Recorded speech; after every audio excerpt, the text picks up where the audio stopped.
ce thème fort qui est la question de la résilience des territoires perdus de la République. Donc je vais me tourner vers Xavier Lemoine, qui est maire de Montfermeil. Donc Montfermeil, pour ceux qui ont la mémoire, ça a été des émeutes terribles en 2005. Voilà, où il y avait Clichy, Montfermeil, et Montfermeil devenait synonyme de Medellín, de Bogota, de ces endroits où la loi ne pouvait plus rentrer, où la criminalité régnait.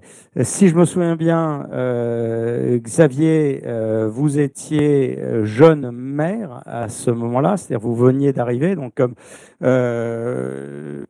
cadeau de bienvenue, ça forme, soit on passe, soit on trépasse. Moi, j'aimerais que vous nous racontiez déjà où vous en êtes aujourd'hui. Est-ce que Montfermeil peut être toujours synonyme de territoire de non-droit?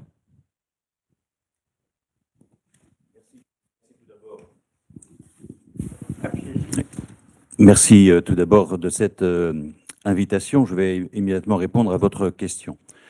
Tout ce que je vais dire ce matin est suspendu à ce que des événements nationaux ou internationaux pourraient provoquer. Et je pense que les travaux patients que l'ensemble des maires de France ont pu capitaliser dans un certain nombre de quartiers ou de cités restent néanmoins extrêmement fragiles et que tout peut être balayé très rapidement. Je pense qu'il faut en avoir conscience, quand bien même je défends les résultats auxquels nous sommes parvenus, mais dans le temps long. J'ai été élu maire en 2002, je suis arrivé en 87 comme salarié sur la ville de Montfermeil, et donc j'ai 20 ans de mandat, et c'est sur le temps long que les choses peuvent s'apprécier. Je prétends aujourd'hui que Montfermeil n'est plus du tout une zone de non-droit, et que cette cité des Bosquets, qui a énormément défrayé la chronique, a changé de tout au tout. Les familles qui y vivent, les personnes qui y vivent sont exactement les mêmes qu'il y a 20 ans. Donc il n'y a pas eu de déplacement de population à travers des opérations de renouvellement urbain, mais bien de la requalification urbaine, mais en gardant les populations historiques. On a joué sur la décohabitation des grands enfants uniquement, mais on avait des très grandes familles. Voilà. Donc les choses ont énormément évolué. Vous avez rappelé effectivement 2005 les émeutes, zone de non-droit, et pour ceux et celles qui ont vu le film Les Misérables de Lajli, ce film est vrai. Même le lion volé, ça a existé. On l'a cherché, le lion. Et les gitans se sont fâchés. À part, je dirais, la caricature un peu rigolote du maire de Montfermeil, qui, bon, à mon avis, me ressemble pas trop.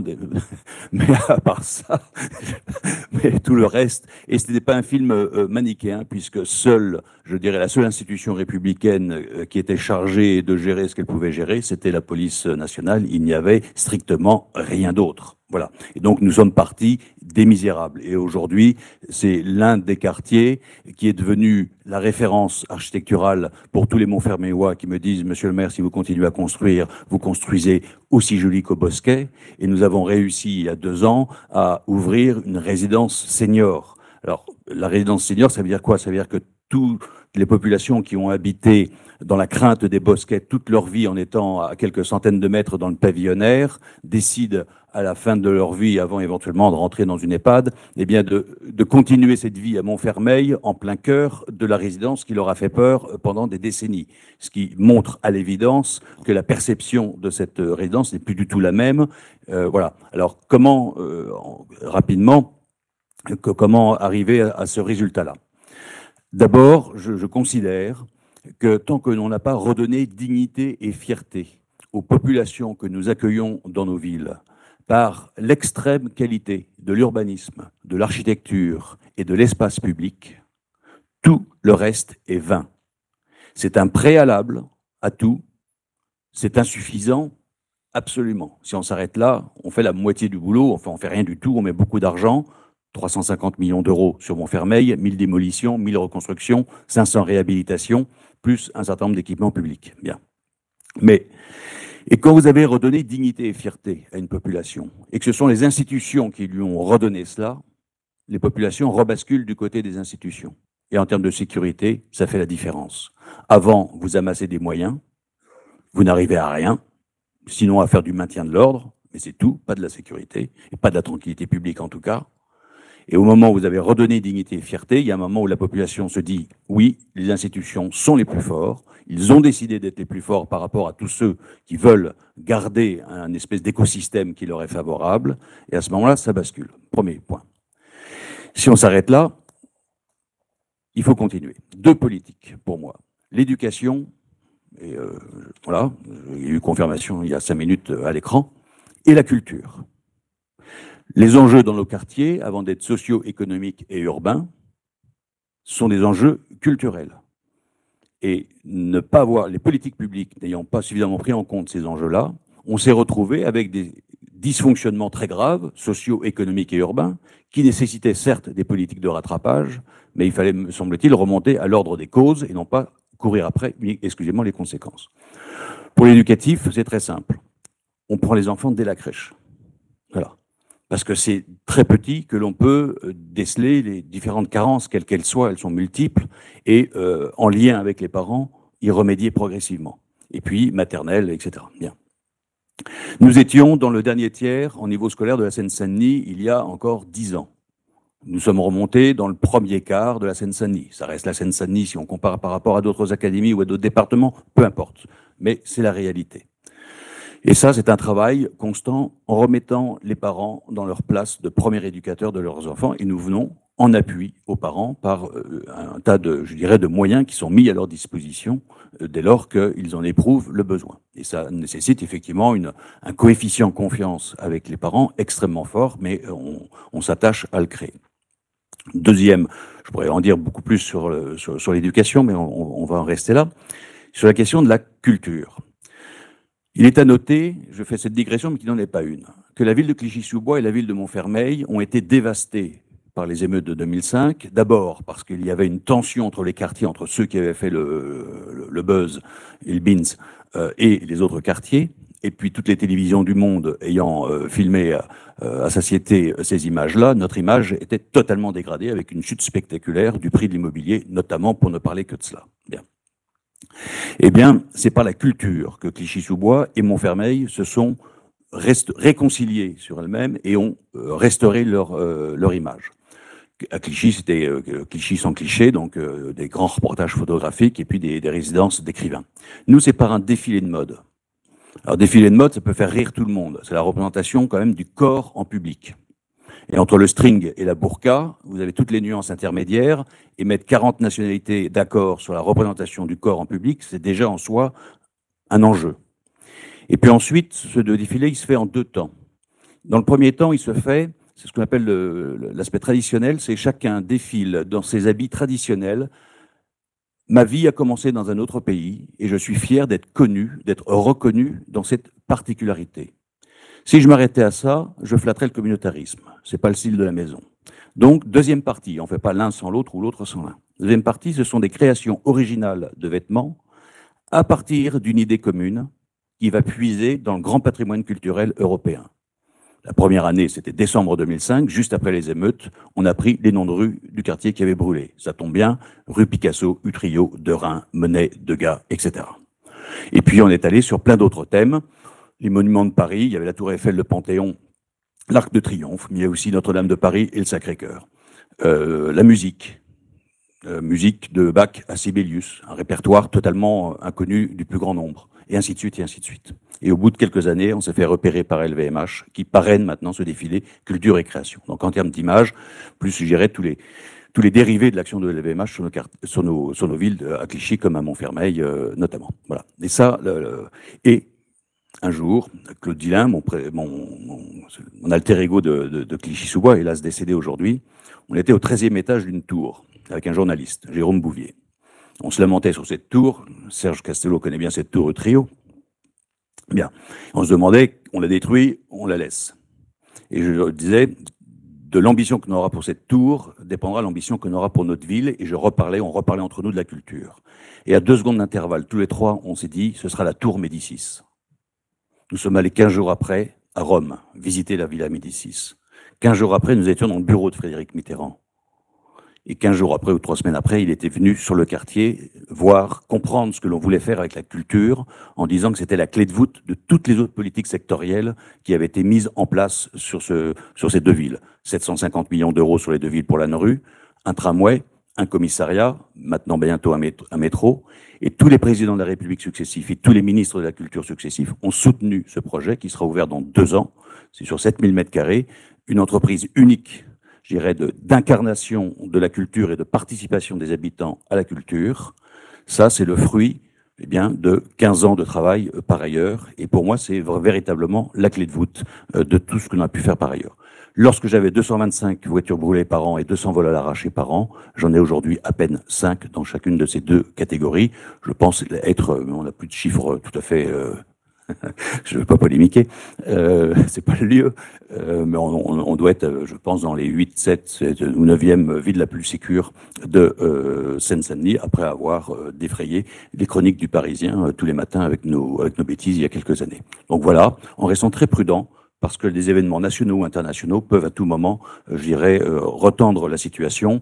La séquence politique présidentielle a été très tendue dans nos quartiers. La candidature d'Éric Zemmour a, je dirais, à reconstituer l'Aouma de manière très nette. Hein, c'est un fait.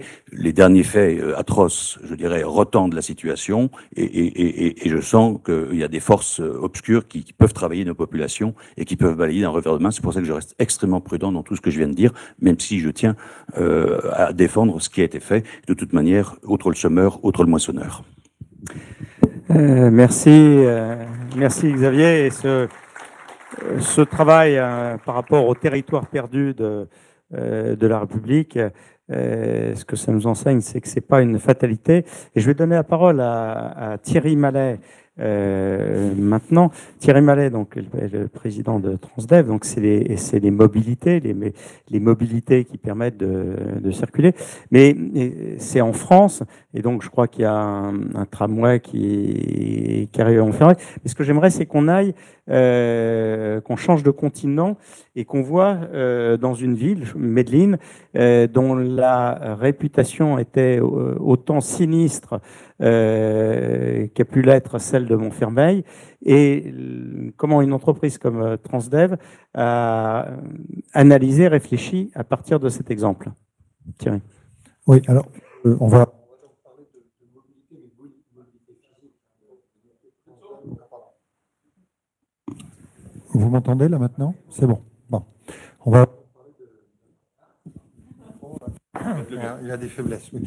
Voilà, c'est bon. Bon. On va donc parler de mobilité physique, on va parler de déplacement.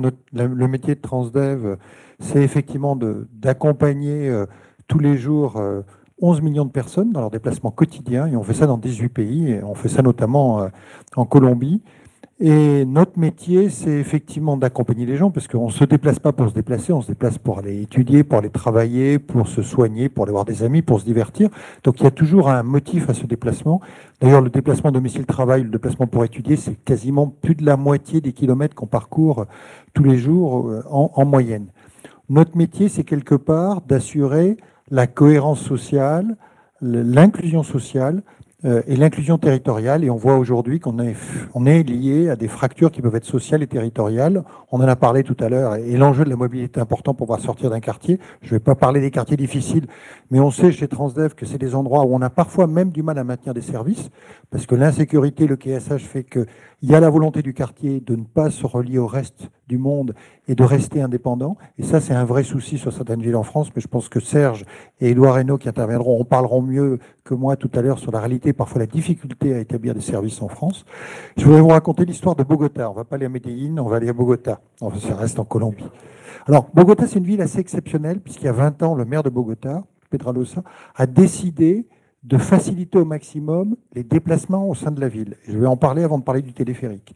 C'est un maire qui n'a pas attendu un métro, il avait besoin d'une solution extrêmement rapide, et il a développé un concept de bus en site propre qui permet de desservir cette ville de 12 millions d'habitants.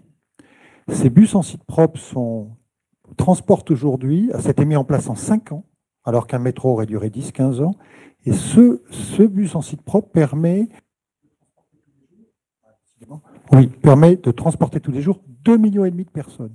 c'est-à-dire l'équivalent des RER A et B avec des bus qui ont une voie dédiée au centre. C'est des bus de 27 mètres. C'est juste incroyable la façon dont ça fonctionne, et ça a complètement désenclavé la ville en termes de circulation dans la partie basse de la ville. C'est vraiment un système tout à fait étonnant. J'avoue, moi, et même les équipes de Transdev, quand on va là-bas, on est toujours étonné par la qualité de ce système, qui est vraiment un très très bon système pour ces pays en développement, parce qu'on arrive très rapidement à avoir des solutions très efficaces et qui transportent une grande partie de la population.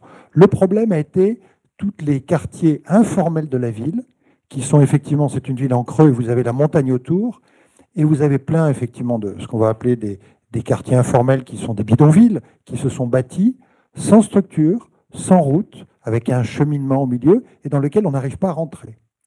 Et là, c'est le cas, on parle du quartier de Ciudad, ne pas me tromper sur le nom, Ciudad Bolivar, qui est un quartier de 700 000 personnes, totalement pas accessible depuis la ville, plus d'1 heure pour sortir du quartier à pied, pas de possibilité de mettre de bus ou de système.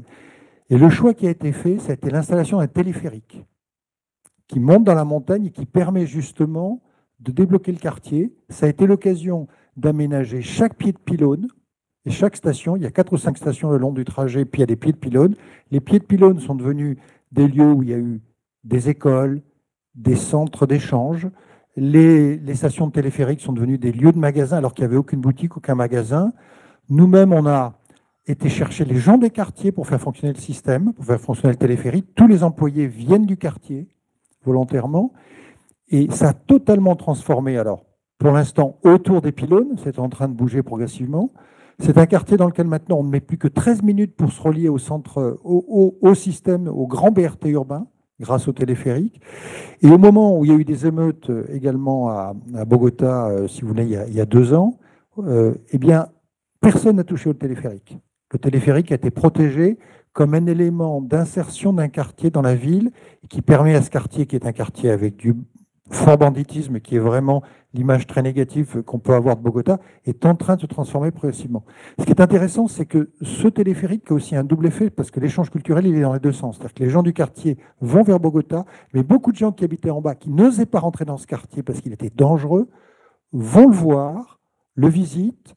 Il y a effectivement plein de peintures murales qui se sont développées assez naturellement autour des stations de téléphérique, autour des pylônes, qui fait qu'il y a des choses à voir. Et c'est assez sécurisé dans ces zones-là. Je n'irai pas forcément m'enfoncer partout dans le quartier, mais ça montre effectivement une évolution de la ville grâce à la mobilité, un choix culturel, la volonté de redonner également de la fierté, parce que c'est plus un quartier banni. Ils ont également, la ville a beaucoup investi en donnant de la peinture à tous les habitants qui ont toutes repeint leur maison, et ça vous fait grande tache de couleur sur le paysage, ce qui fait que même de loin, c'est devenu quelque chose de très beau à regarder. Cet univers qui était totalement, je dirais, disparate, est devenu des belles taches de couleur sur le paysage, et ça a changé complètement la vision du quartier. Voilà, c'est juste pour dire la même histoire liée aux enjeux de mobilité, comment effectivement on connecte. Alors si je peux me permettre de continuer avec un autre exemple de mobilité plus français. Absolument. Alors, on va revenir en France. Parce qu'en France, on n'a pas ces enjeux-là, ou pas de la même manière. On l'a évoqué tout à l'heure. Je voudrais vous parler des enjeux de ruralité en France. On a beaucoup de gens qui habitent effectivement dans je dirais, les grandes périphéries des métropoles. Hein. Quand on regarde l'évolution des bassins de vie en France, aujourd'hui, les gens, pour venir travailler dans les grandes métropoles, que ce soit la région parisienne, mais c'est vrai de Bordeaux, c'est vrai de Rennes, c'est vrai de Nantes, ils habitent à 30-40 km. Et aujourd'hui, vous n'avez pas de service, pas d'alternative à la voiture. La réalité en France, c'est que pour le déplacement du quotidien, 83% des kilomètres sont faits en voiture. Les transports publics, c'est à peine 11%. Et c'est surtout la région parisienne. On est très, très déformé par notre prisme parisien par rapport à la réalité. D'ailleurs, c'est toute l'incompréhension des Gilets jaunes, toute l'incompréhension des enjeux, c'est que la voiture reste de très loin le modèle dominant. La marche, c'est à peine 3% des kilomètres, et le vélo, c'est 1% des kilomètres.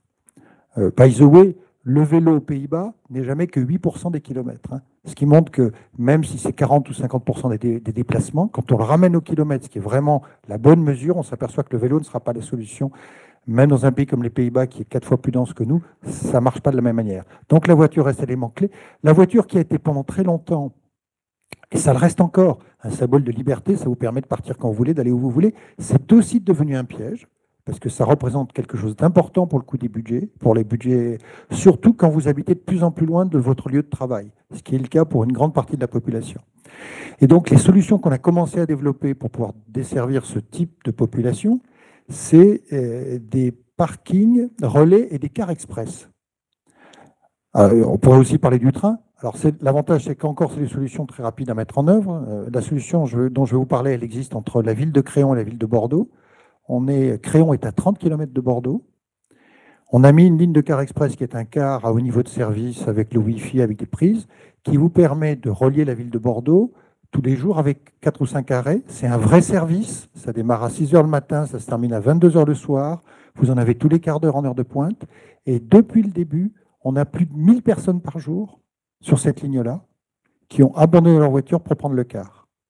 Alors, pour l'instant, le car, il est dans le flot de circulation, donc vous n'allez pas plus vite que les voitures. L'objectif, après, ça sera de lui donner une priorité pour lui permettre d'aller plus vite.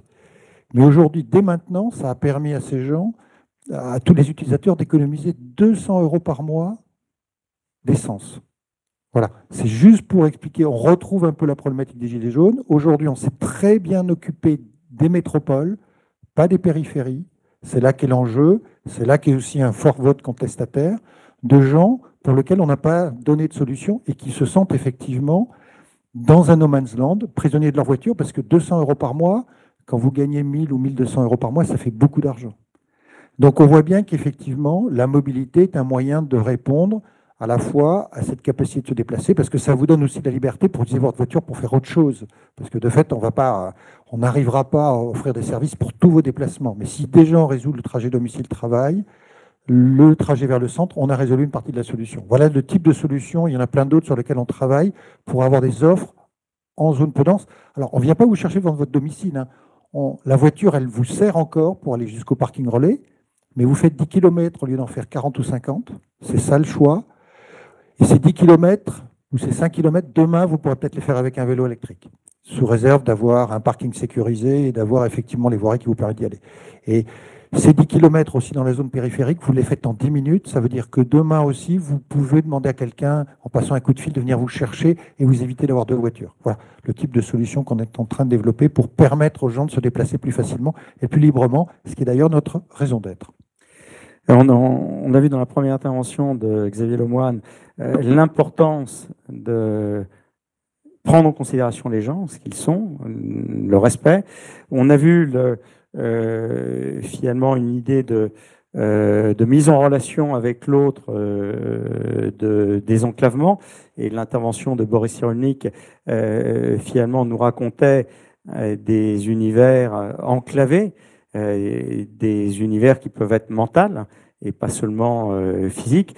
Et je me tourne vers Emmanuel, qui s'est beaucoup occupé de jeunesse, et en particulier du service national universel, et perçu un petit peu comme un outil de mise en relation et de désenclavement. Comment ça fait sens avec tout ce qu'on vient d'entendre ?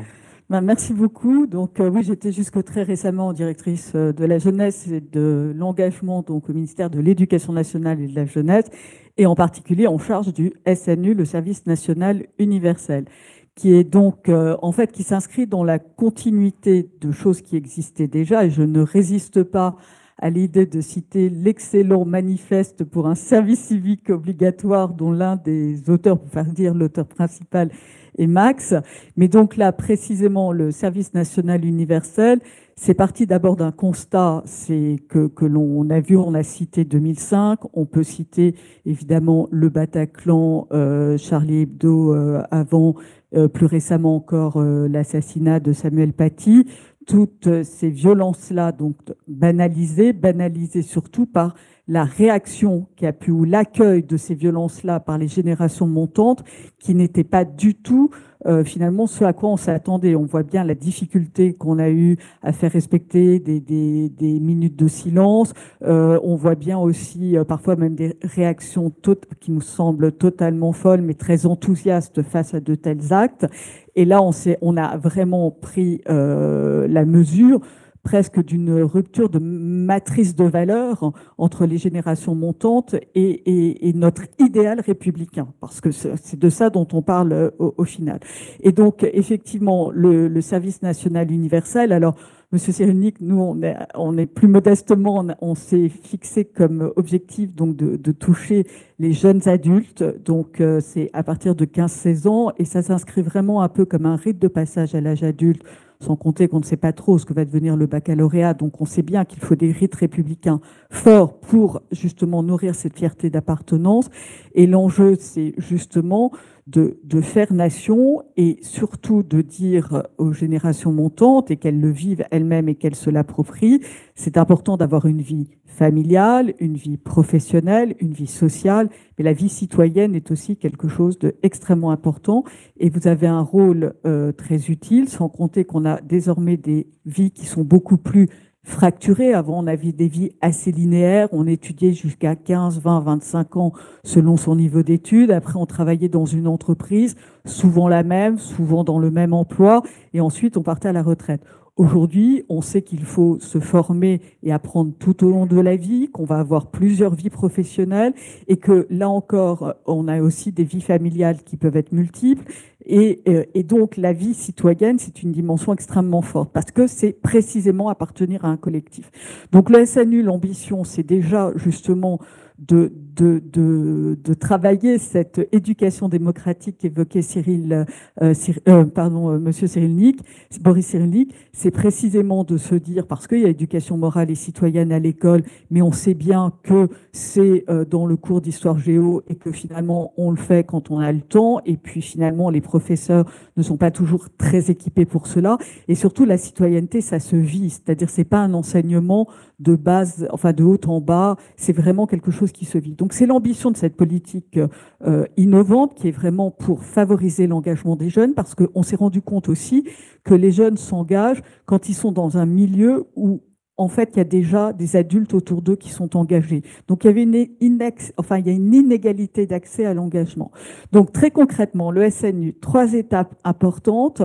La première, c'est donc ce qu'on appelle le séjour de cohésion, c'est vers 15-17 ans. Je reviendrai dessus ensuite.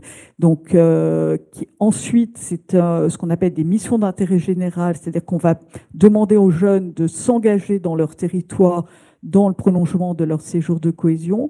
Et enfin, c'est l'engagement volontaire, et ça, c'est avant 25 ans. Et donc là encore, c'est de s'engager, d'être reconnu pour cela. Et on a, je dirais, en tête de gondole, ce qui était aussi sous ma tutelle, le service civique, mais il y a également toutes les réserves, que ce soit les réserves militaires de la gendarmerie, également ce que nous avons mis en place, la réserve civique. Alors, le séjour de cohésion, on a donc, là, en 13 mois, monté 4 sessions, qui ont finalement accueilli 50 000 jeunes. Pour l'instant, les inscriptions sont obligatoires, mais on a énormément travaillé avec les rectorats et les chefs d'établissement, puisque sur une génération de 15 à 17 ans, 93% des jeunes sont scolarisés. Donc c'est vrai que même s'il y a un peu de décrochage, c'est quand même avec les rectorats que l'on peut travailler. Et donc là, ils s'inscrivent. On les invite donc sur ce séjour qui dure une 12aine de jours en hébergement, qui ne va pas être sur leur lieu d'habitation, qui va être donc un peu de mobilité. On était obligé de rester en infrarégional à cause du Covid, parce que l'ambition initiale, c'était justement même de sortir de la région, parce qu'on s'est rendu compte quand même que une très grande majorité des jeunes n'étaient jamais allés au-delà de 5 km de chez eux. Donc, et c'est pas seulement les quartiers, c'est pas seulement les territoires ruraux. C'est vraiment, on se rend compte qu'on n'est pas les États-Unis, par exemple, où là, passer de la côte est à la côte ouest, c'est pas un sujet. Donc ça, c'était très important pour qu'ils voient autre chose et qu'ils prennent parfois donc le train pour la première fois. On les mélange, c'est-à-dire que là encore, ils vont être dans un centre où ils ne seront pas avec des jeunes de leur lycée, de leur école, de leur quartier. Donc là encore, on les sort de leur zone de confort puisqu'ils vont se retrouver avec des gens qu'ils ne connaissent pas. Et donc là encore, pour nous, c'est quand même un premier moyen de passer un peu à l'âge adulte. C'est mixte, évidemment. filles-garçons, la différence du service militaire, et ce n'est pas un service militaire puisqu'il n'y a pas de sacrifice de la vie, il n'y a pas on n'a pas non plus délégué le pouvoir de tuer, en tout cas on n'est pas dans cette logique-là, mais c'est pas pour autant qu'on ne travaille pas la résilience, bien au contraire. Et donc là, ils ont la même tenue. Donc, dont ils sont très fiers. Là aussi, on ne savait pas comment ça allait réagir, parce que moi, j'étais dans le groupe de travail du président de la République en 2018. On avait mis un peu les bases de cela en s'interrogeant. Et en fait, ils sont très fiers de la tenue. Et pour vous dire, c'est l'année européenne de la jeunesse en ce moment, et on avait un partenariat avec Solidays, le festival Solidays, et j'avais une jeune fille qui est venue me voir toute fière, parce qu'elle m'a dit, vous avez vu, j'ai mon pantalon SNU, donc il est super bien. Donc, il ne va pas à toutes les filles, on est en train de le revoir, mais pour certaines, il va très bien. Donc, ils sont extrêmement fiers, et je vous dirai aussi pourquoi, parce pourquoi on leur donne cette tenue et ils la conservent, c'est précisément ce qu'on leur dit. On n'est pas à l'abri de crises de différentes natures, et on l'a bien vu avec la pandémie, on l'a bien vu avec les incendies, il peut y avoir des inondations extrêmement fortes, il peut y avoir des accidents aussi très forts. Et là aussi, on veut pouvoir appeler ceux qui sont volontaires. Et donc, on leur dit, si vous êtes volontaire, vous mettrez votre tenue. Et comme ça, les forces de l'ordre sauront qu'elles peuvent s'appuyer sur vous, que vous connaissez quand même un certain nombre de choses, que vous connaissez ce que c'est qu'une discipline collective, c'est que justement, il ne faut pas partir dans tous les sens, il faut accepter de respecter certains ordres, pour autant, on doit pouvoir avoir des initiatives. Donc ça, c'est la tenue, c'est très important.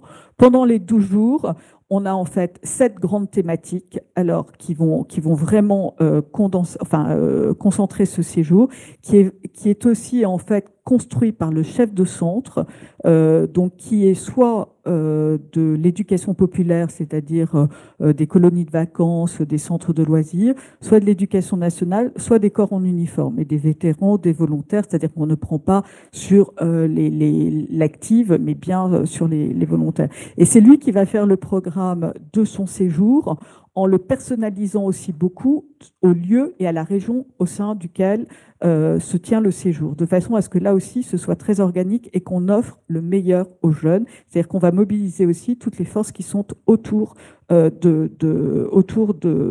cela. Et donc, on va être sur des activités sportives, physiques et de cohésion. Et ça, c'est très important et c'est très demandé par les jeunes et les jeunes filles aussi, parce que là, c'est là où ils apprennent à se connaître, ils se dépensent et surtout, on travaille la cohésion, puisque justement, on n'est pas dans la performance individuelle. L'autonomie et la culture du débat, ils sont organisés en maisonnée et ensuite en compagnie, tous les soirs à la fin d'une journée qui est assez dense. À la fin du séjour, ils sont explosés quand même.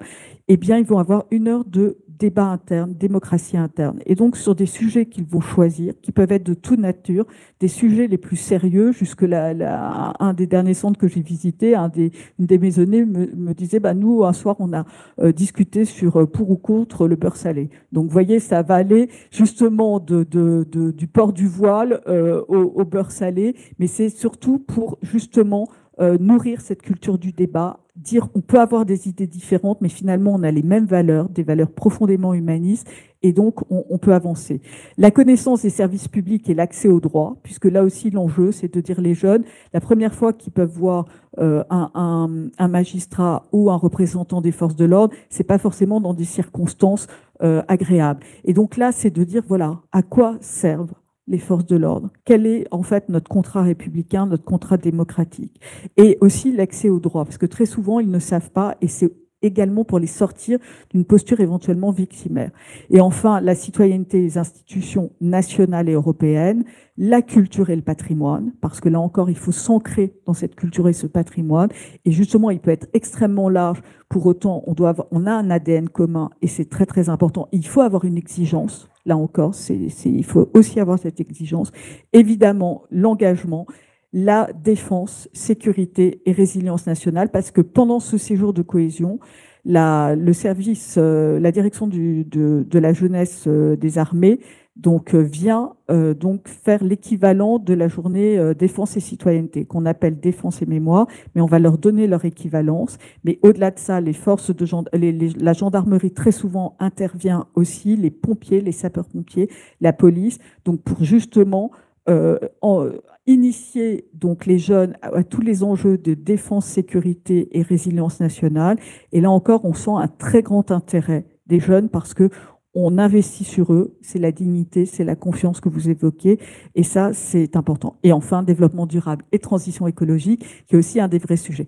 Donc, ce sont des séjours aujourd'hui, 50 000 jeunes donc, ont déjà donc, pu faire ce séjour de cohésion. Ce sont quasiment 600 séjours qui se sont tenus dans des lieux aussi très divers, et ça, c'est très important, c'est de ne pas être dans quelque chose de systématique ou standardisé, parce que sinon, on ne sera pas vivant. C'est fondé aussi sur une pluralité des équipes d'encadrement qui, justement, conjugue plusieurs cultures. La culture EduCNAT quand même, parce que l'enjeu, c'est qu'en amont de ce séjour de cohésion, on revalorise tout l'enseignement moral et citoyen, on les prépare à cela. L'éducation populaire, donc l'écolo de vacances, mais également toutes les personnes qui sont prêtes à donner de leur temps et à encadrer les jeunes. Et là encore, on voit bien qu'il y a un intérêt. On n'a pas du tout travaillé le monde des entreprises, mais moi, j'ai été beaucoup sollicitée pour les travailler. Et évidemment, les forces de l'ordre. Et c'est cette combinaison des trois cultures qui permet d'avoir des séjours qui tiennent la route. Ensuite, des missions d'intérêt général. 50% veulent rejoindre les armées. Je termine. Et après, l'engagement. Donc là, c'est le service civique ou des engagements plus longs. Pardon, j'étais un peu longue, mais voilà. Non, mais c'était passionnant. Et on voit comment ça se connecte. Alors, je me tourne vers Xavier Lemoine. Deux questions. D'une part, comment le maire de Montfermeil réagit à ce qui vient d'être dit, cet outil qui a été effectivement, comme Emmanuel l'a cité, qui est poussé par un grand nombre d'associations de penseurs depuis un certain temps. Et d'autre part, est-ce que Montfermeil pourrait être une destination pour des unités de service, puisqu'on parle de désenclavement, de connaître d'autres réalités, donc que les jeunes des banlieues, effectivement, on les amène dans le Cantal. Je pense que c'est un véritable enjeu de comprendre la diversité de la France, mais également que des gens des beaux quartiers, et pas seulement des quartiers ruraux, viennent à Montfermeil. Xavier.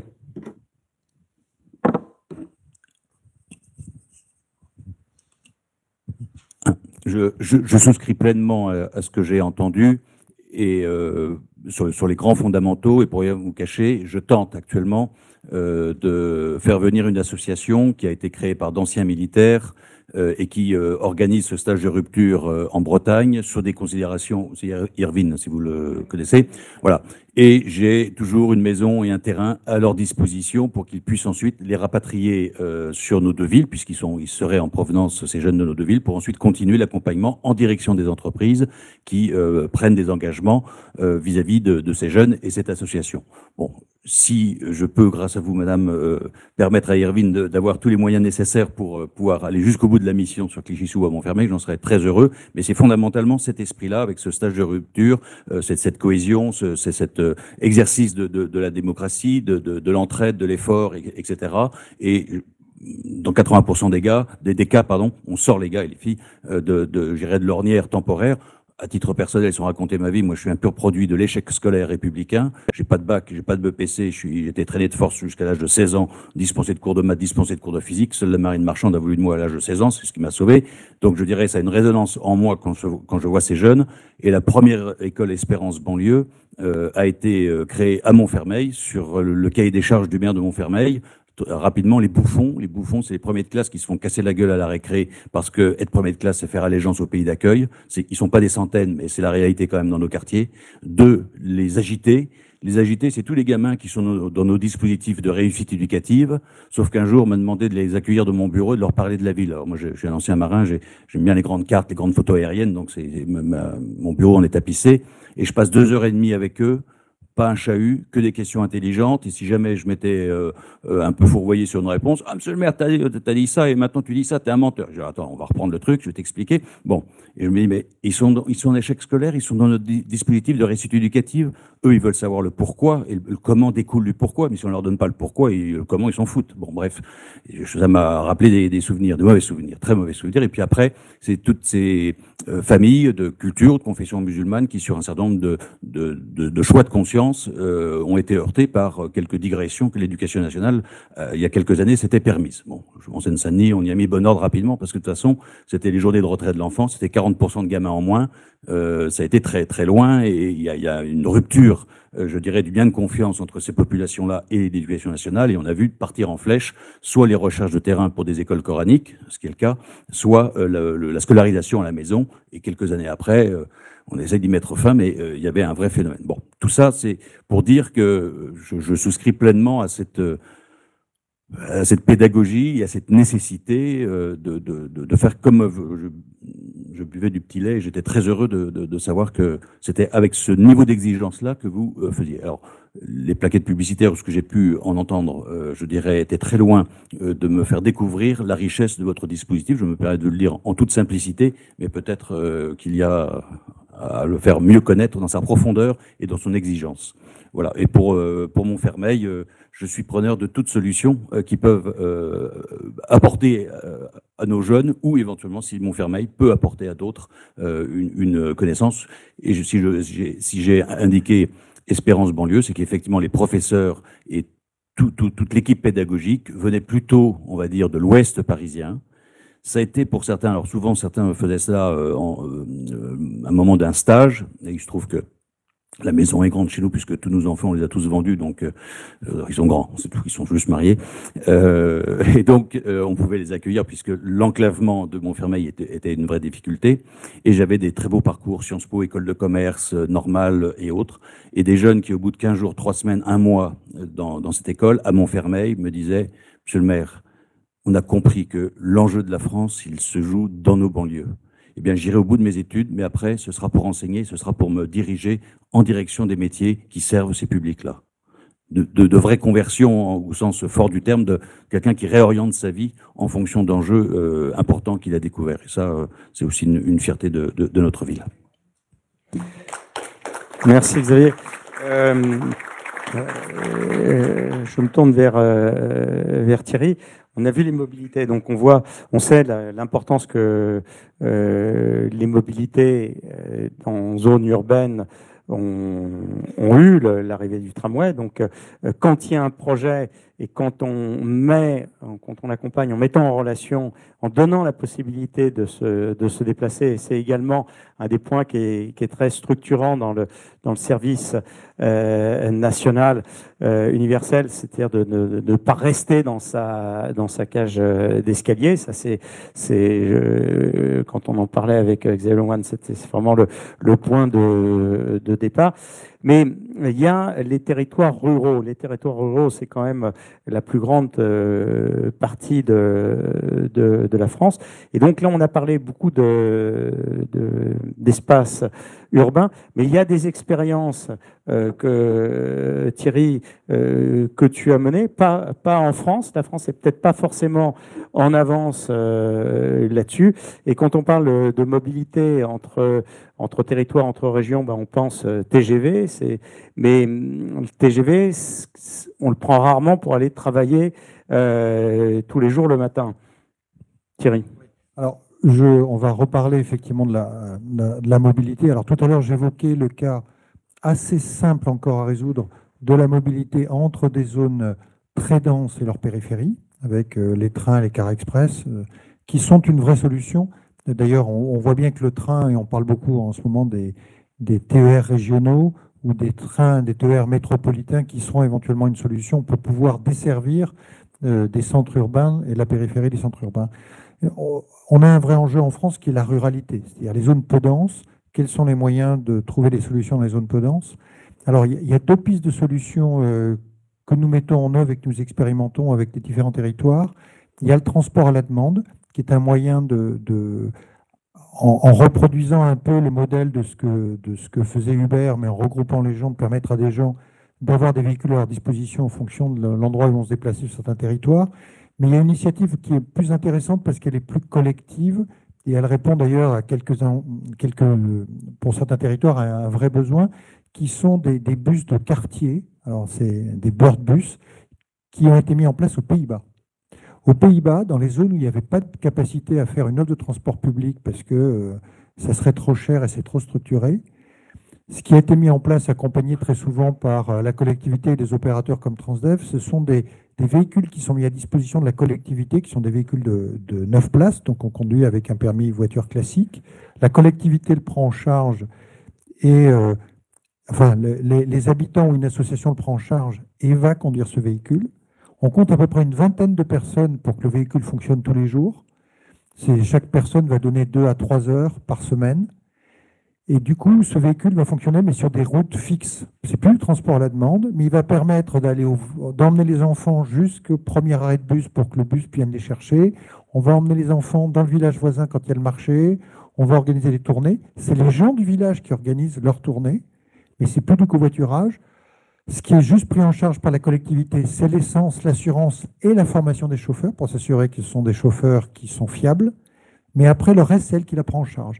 Et c'est devenu, aux Pays-Bas, un complément de l'offre de transport classique, dans des zones où on n'arriverait pas à avoir une structure d'offre classique, parce que ça coûterait trop cher.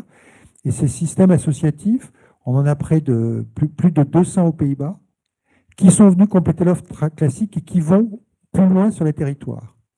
Et alors, ça correspond aussi à ces enjeux de transition énergétique, on n'en a pas parlé tout à l'heure, mais on voit bien que la voiture individuelle va devenir un piège à double titre. Elle est déjà un piège en termes de prix, elle peut demain être un piège en matière de transition énergétique. Je le vois avec les équipes de Transdev, on est très souvent, nos équipes viennent vers nous en disant « moi je n'ai qu'une voiture diesel, je ne sais plus venir au dépôt parce qu'on a créé une ZFE et je ne peux pas changer de voiture ». Donc on est en train de regarder à quelle solution on va pouvoir mettre en place demain pour faire j'allais dire du ramassage ou du regroupage de nos employés, pour faire du covoiturage, pour les inciter à venir ensemble. Et on a un vrai risque dans ces défis qu'on a. On a ajouté un défi supplémentaire, qui est ce défi de transition climatique, qui risque d'être un terrible clivage sur le plan social. Et si on n'arrive pas à le faire de manière inclusive, on va tout rater. C'est-à-dire que le danger, c'est que demain, on a 2 discours. Un discours, le climat, c'est important. Un autre discours, le climat, ce n'est pas important. On l'a bien vécu avec les Gilets jaunes, le conflit entre la fin du mois et effectivement. D'où l'importance de s'assurer que notre transition va être totalement inclusive et qu'on ne laisse pas une partie de la population sur le bord de la route. Et on voit très bien qu'en matière de mobilité, on a un grand clivage. Une voiture électrique, ça coûte beaucoup plus cher. L'âge moyen en France de l'achat d'une voiture neuve, c'est 55 ans. Ça veut dire que la plupart des gens vont acheter des voitures d'occasion, et dans les voitures d'occasion, vous n'aurez pas de voiture électrique. Donc ils ne vont pas trouver la solution de la voiture qui leur permettra de se déplacer demain.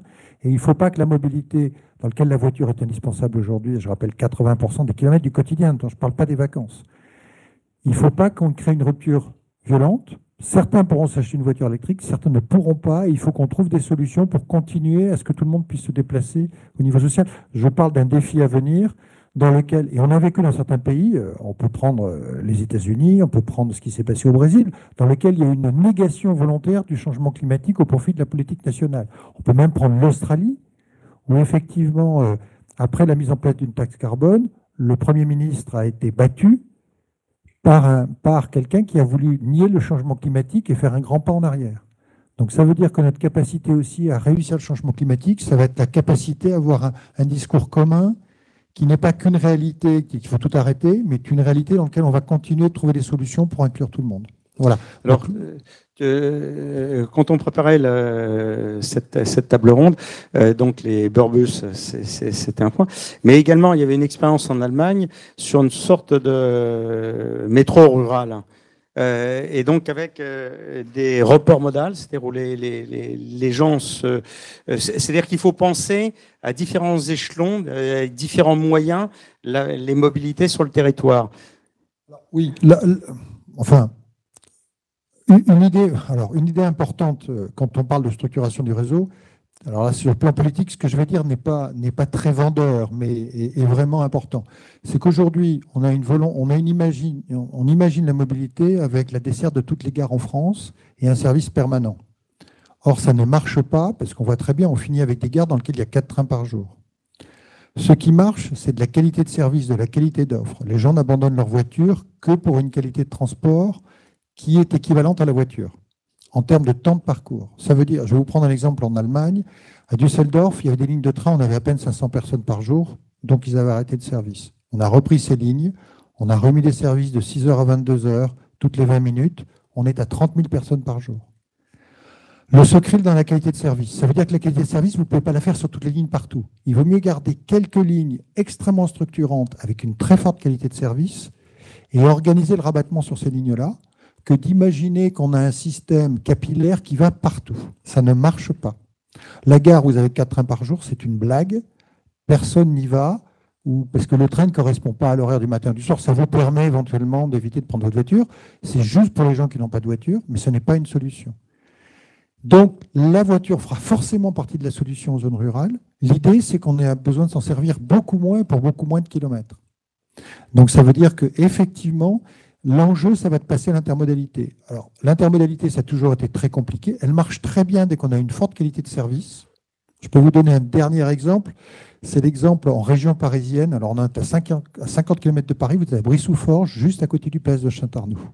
Il y a un parking qui a été construit le long de l'autoroute et vous avez des cars qui vous permettent d'aller directement à la gare de Massy. Aujourd'hui, la demande est tellement forte qu'il y a des cars les matins, toutes les 5 minutes, qui vous prennent à Brie-sous-Forges et ça vous amène en 20 minutes chrono, parce qu'il y a une voie dédiée à la gare, effectivement, de Massy. Bon, si vous prenez votre voiture, vous ne pouvez pas vous garer à Massy. Il y a une voie dédiée, donc vous évitez le bouchon qui remonte sur l'autoroute. Vous avez une alternative qui est le RERC qui passe également au même endroit, mais que personne ne prend parce qu'il n'est pas fiable du tout, pas du tout avec le même cadencement. Et là, vous avez, en car, vous avez des cars toutes les 5 minutes, vous arrivez à la gare de Massy, qui est la principale gare en région parisienne, on ne vous amène pas jusqu'à Paris, et après, vous avez des connexions sur tout le service. Et on voit bien, et c'est rendu très très facile par les applications, par le numérique, c'est-à-dire qu'aujourd'hui, on accède à des offres un peu plus complexes qu'avant, qui est une offre monomodale à des offres multimodales, qui va mélanger du car, qui va mélanger de la voiture, qui va mélanger effectivement du transport public. Et c'est des solutions qui commencent effectivement à se profiler. Voilà. Et donc, vraiment insister sur la qualité de service, parce que sans qualité de service, c'est pas une alternative. Le transport ne peut pas être une alternative à la voiture. Les gens, je vais vous prendre un dernier exemple, à 80% de qualité de service, vous ne prenez pas les transports publics, on doit parler de 99%. 80%, ça veut dire que vous êtes en retard au moins une fois par semaine au travail, ou vous rentrez chez vous très tard le soir, ou vous ne trouvez pas de solution. Donc ça veut dire que dans les transports du quotidien, la qualité de service, on parle de entre 95 et 99% de qualité de service. Voilà. Merci Thierry. Je vais me tourner vers Méel pour le mot de la conclusion. Donc on voit les mots qui marquent. C'est effectivement respecter les gens à qui on s'adresse, et si on veut qu'ils respectent leur environnement, et des valeurs à leur transmettre, mais des valeurs qui soient exigeantes. Et ça, c'est un des points qui était important, c'est que les jeunes générations n'ont pas peur de l'exigence. Et de se dire, voilà, c'est des jeunes, il faut brader les valeurs, c'est pas du tout la solution. En 2 minutes. Oui. Les jeunes, en effet, ont beaucoup d'énergie et donc, au contraire, ça, ils sont vraiment très partants. La mobilité est très importante. Juste pour le SNU, là aussi, on leur donne la possibilité de passer leur code. Donc, à 15-16 ans, c'est pas du tout avec cette responsabilité du développement durable, mais là aussi, comme vous le dites très bien, il ne faut pas se tromper d'enjeu. On ne peut pas dire on n'a plus besoin de voitures, ça c'est pour les urbains. Ceux qui sont dans les milieux ruraux, mais même en périurbain, on sait aussi que c'est pas le cas. Pour autant, on peut avoir une consommation responsable de sa mobilité, et c'est effectivement le multimodal.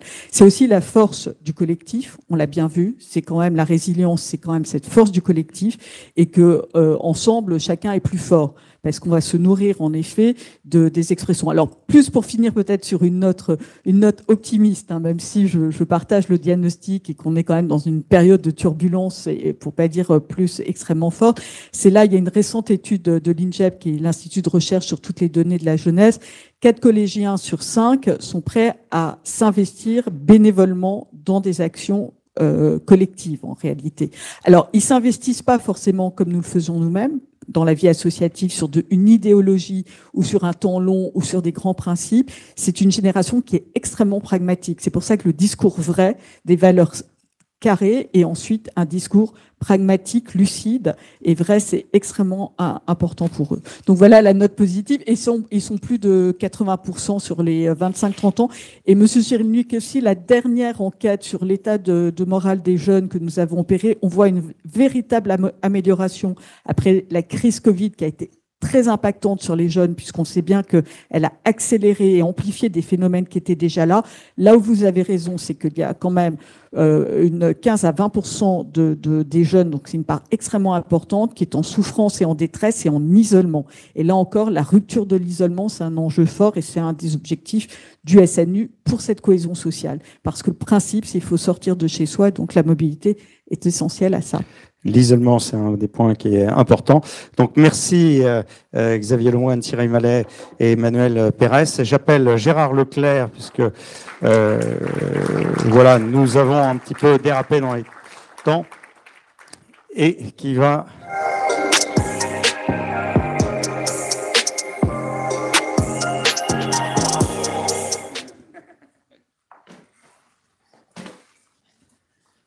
Bonjour. Je suis ravi d'être là.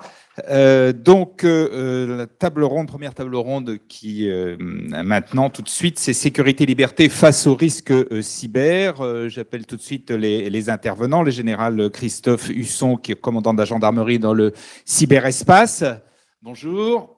Écoutez, il n'y a pas de... Comme vous voulez, prenez l'un des sièges disponibles. Thierry Delville, qui est Chief Security Officer à Capgemini.